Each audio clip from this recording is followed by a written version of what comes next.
সব জল্পনা কল্পনার অবসান ঘটিয়ে তৃতীয়বারের মতো দক্ষিণ আমেরিকার দেশ ভেনেজুয়েলার প্রেসিডেন্ট নির্বাচিত হয়েছেন পিএসইউভি পার্টির নেতা নিকোলাস মাদুরো। স্থানীয় সময় রোববার দিনভর ভোট গ্রহণ শেষে নির্বাচনের ফলাফল ঘোষণা করা হয় সোমবার ভোরে। ফলাফলে দেখা যায় 51.2% ভোট পেয়েছেন মাদুরো। তার নিকটতম প্রতিদ্বন্দ্বী পেয়েছেন 44% ভোট।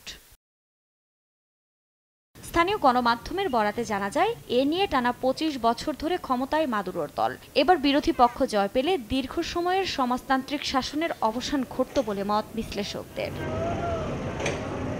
তবে সঠিক প্রক্রিয়ায় ভোট গণনা হয়েছে কিনা তা তদন্তের আহ্বান জানিয়েছেন ইউরোপ ইউনিয়নের পররাষ্ট্রনীতি বিষয়ক প্রধান। এ নিয়ে দেশটির সাধারণ মানুষের মধ্যেও দেখা দিয়েছে মিশ্র প্রতিক্রিয়া। তাদের জীবনযাত্রার মান উন্নত হওয়া নিয়ে শঙ্কায় অনেকে। এছাড়া মাদুরোর এ জয় মোটেও ভালো চোখে দেখছেন না পশ্চিমারা।